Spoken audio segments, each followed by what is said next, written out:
రోజు రోజుకి గోల్డ్ రేట్లు పెరుగుతున్నాయి. తాకట్లో ఉన్న బంగారానికి వడ్డీలు పెరుగుతున్నాయని టెన్షన్ పడుతున్నారా? కొమ్మూరి గోల్డ్ వచ్చాక ఆ టెన్షనే పోయింది. కొమ్మూరి గోల్డ్.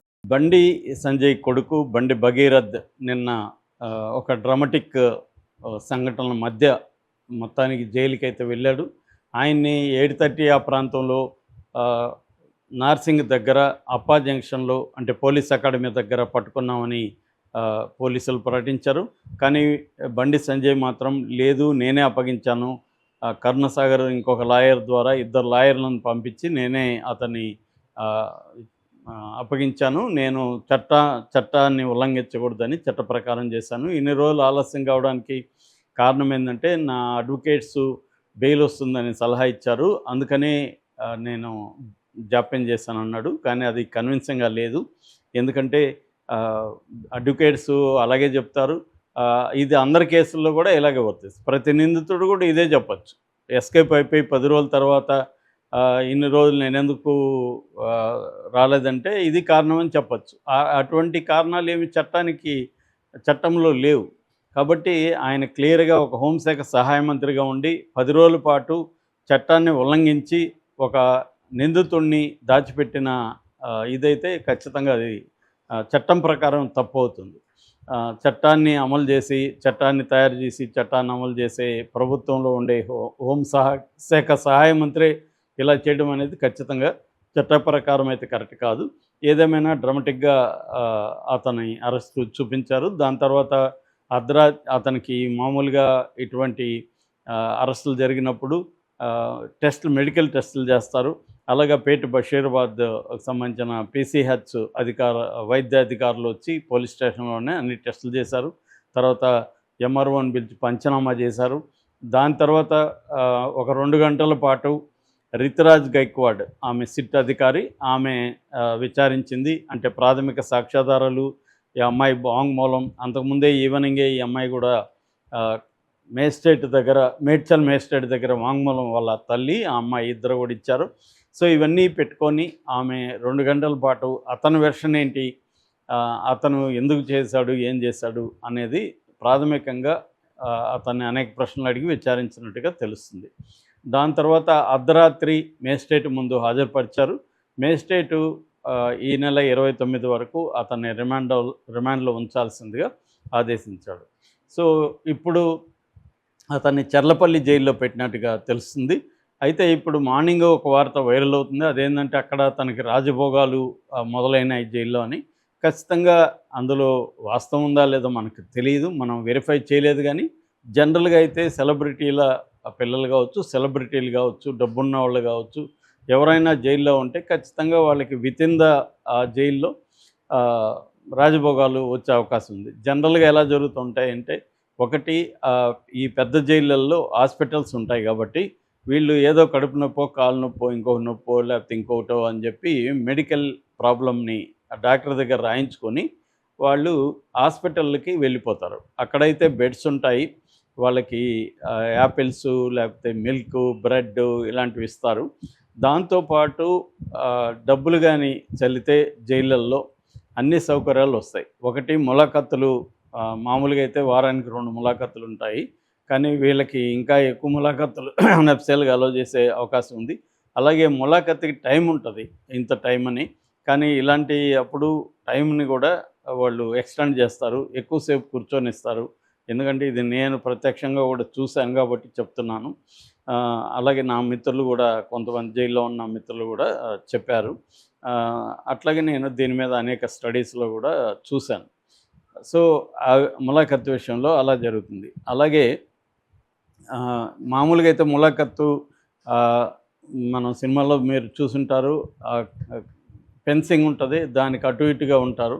కానీ ఒక్కోసారి ఇలాంటి కేసుల్లో వాళ్ళని దగ్గరగా కూర్చోబెట్టి గంట సేపు మాట్లాడుకోవడానికి కూడా అవకాశం ఇచ్చిన ఇది ఉంది. ఆ మధ్య కూడా నేను చూశాను, చల్లపల్లిలో ఒక ఖైదీని కలవడానికి వెళ్ళినప్పుడు 4 అవర్స్ ములాఖత్తు, 4 అవర్స్ మాట్లాడుకోవడానికి అలో చేశారు. నేను ప్రత్యక్షంగా చూశాను. అలాగా చాలా చోట్ల ఇలాంటివి జరుగుతూ ఉంటాయి. సో ములాఖత్తుకి సంబంధించి ఒకటి. రెండోది ఫుడ్కి సంబంధించి మామూలుగా అయితే జైల్లో అందరి ఖైదీలకి పెట్టే ఫుడ్డే పెడతారు. కానీ ఇటువంటి వీళ్ళకి సంబంధించి ఏంటంటే ఇంట్లో తెచ్చిన ఫుడ్డు ఇండైరెక్ట్గా అలో చేస్తారు. లేకపోతే అక్కడ స్టాఫ్‌కి వండుతారు సపరేట్‌గా ఫుడ్డు. అది నీట్‌గా బావుంటది. ఆ ఫుడ్‌ని కూడా పెడతారు. ఒక్కొక్కసారి ప్యాక్డ్ ఫుడ్డు అంటే ప్యాకేజ్డ్ ఫుడ్ కూడా అలో చేస్తారు. మామూలుగా అయితే బయట ఫుడ్డు వితౌట్ కోర్ట్ పర్మిషన్ అలో చేయరు. ఏదైనా బిస్కెట్లు అలాంటివి ఇస్తే కూడా వాటిని చెక్ చేసి డాక్టరు తర్వాతనే అలో చేస్తారు ఎనీ ఫుడ్. సో ఏది ఇవ్వాలన్నా అక్కడ పర్మిషన్ తీసుకోవాలి. ఎందుకంటే ఇప్పుడు ఇలాంటి వాటిలో క్యాంటీన్స్ ఉంటాయి. క్యాంటీన్‌లలో టోకన్స్ ఇచ్చి కొనుక్కోవాలి. టోకన్స్ ఇవ్వాలంటే మనం వీళ్ళ బంధువులు గానీ, వీళ్ళు గానీ అక్కడ డబ్బు డిపాజిట్ చేయొచ్చు కౌంటర్‌లో రిసెప్షన్ దగ్గర. డిపాజిట్ మన అకౌంట్‌లో డబ్బులుంటాయి.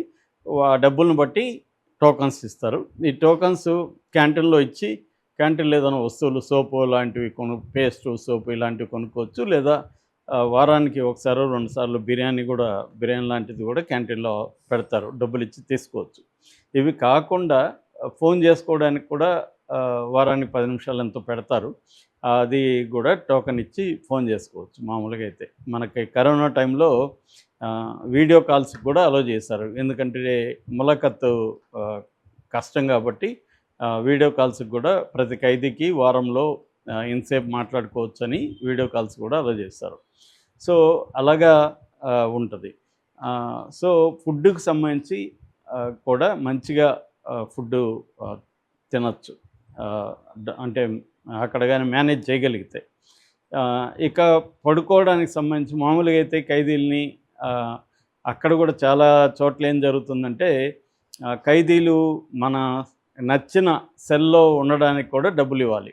నేను ఆ మధ్య మా ఫ్రెండు బెంగుళూరు సెంట్రల్ జైల్లో ఉన్నాడు. అతను చెప్పిందేంటంటే ముందుగా నేను ఏ సెల్‌లో సెలెక్ట్ చేసుకోవాలో నేను చూస్తాను అంటే దానికొక 500 ఎంతో ఇస్తే ముందు చూపిస్తారు. చూపించడానికి 500-1000 ఇవ్వాలి.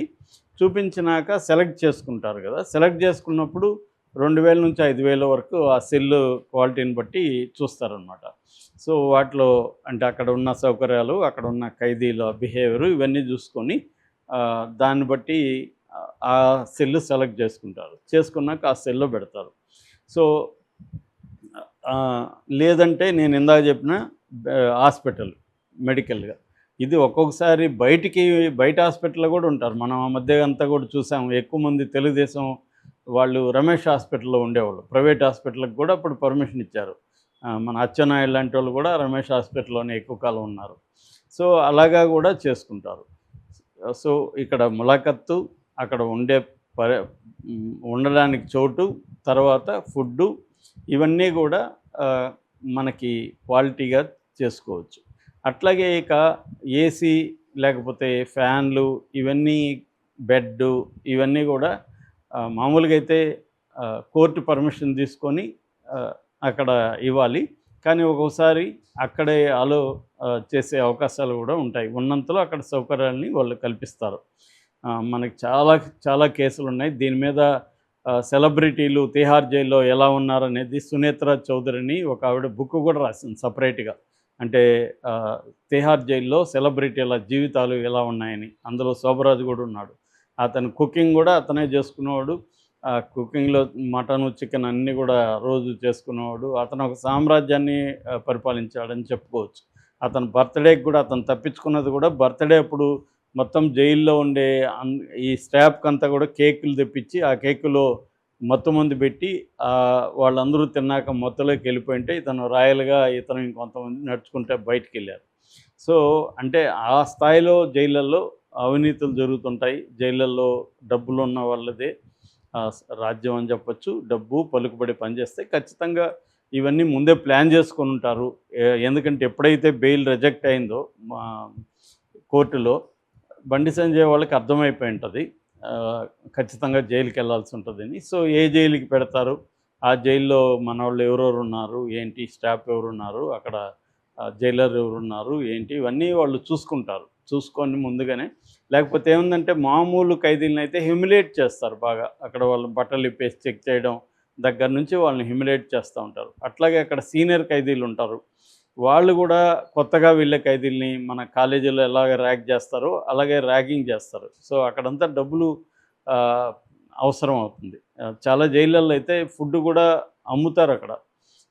అంటే ప్రైవేట్‌గా మామూలుగా అది రూల్ ప్రకారం అమ్మకూడదు. కానీ వాళ్ళు అక్కడ అమ్ముతారు. ఆ మధ్య బెంగుళూరు జైల్లో చూసినప్పుడు ఇడ్లీ రూ. 100, దోస 250, 300 అలాగే అక్కడే కొనుక్కొని కూడా తినొచ్చనమాట. సో, బేసిక్‌గా ఏందంటే డబ్బులు ఉండి ఆహ్, ఇంకా పలుకుబడి ప్లస్ డబ్బు 2 ఉంటే ఖచ్చితంగా రాజభోగాలు అంటే మనం బయట రాజభోగాలతో పోల్చలేం గానీ వితిన్ ద జైల్‌లో మ్యాక్సిమం రాజభోగాలు ఎంజాయ్ చేయొచ్చు. చాలామందికి మటను, చికెన్‌లు వాళ్ళ ఇళ్ళల్లో కూడా వండిపెట్టి గార్డులు తీసుకొచ్చిన సందర్భాలున్నాయి. అట్లాగే మందు కూడా దొరుకుతుంది వాళ్ళకి. ఒక అమ్మాయి విషయమే కష్టం. అది కూడా వాయిదాలకెళ్ళినప్పుడు అక్కడ అవి కూడా జరుగుతుంటాయి. అంటే వాయిదా మార్నింగు 11 కోర్టులో పని అయిపోగలిగితే ఈవినింగ్ 12 వరకు కూడా మనకి టైం ఇస్తారు. ఈ 12 వరకు ఇళ్ళకెళ్ళొచ్చు. లేకపోతే హోటల్‌కెళ్ళొచ్చు. అంటే ఎస్కార్ట్ ఉంటారు పోలీసులు. సో, వాళ్ళ ఆధ్వర్యంలో ఇళ్ళల్లోకి వెళ్ళి వాళ్ళ భార్యలు ఉంటే భార్యలతో గడపడం, గర్ల్‌ఫ్రెండ్ ఉంటే గర్ల్‌ఫ్రెండ్‌తో గడపడం ఇవన్నీ కూడా జరుగుతుంటాయి మామూలుగా. సో, కాబట్టి బండి భగీరథకు కూడా ఖచ్చితంగా జరిగే అవకాశాలైతే ఉన్నాయి. జరుగుతున్నాయా లేదా అనేది మనకి నిర్ధారణగా తెలీదు గానీ ఖచ్చితంగా జరిగే అవకాశాలు పాజిబిలిటీస్ అయితే ఉన్నాయి.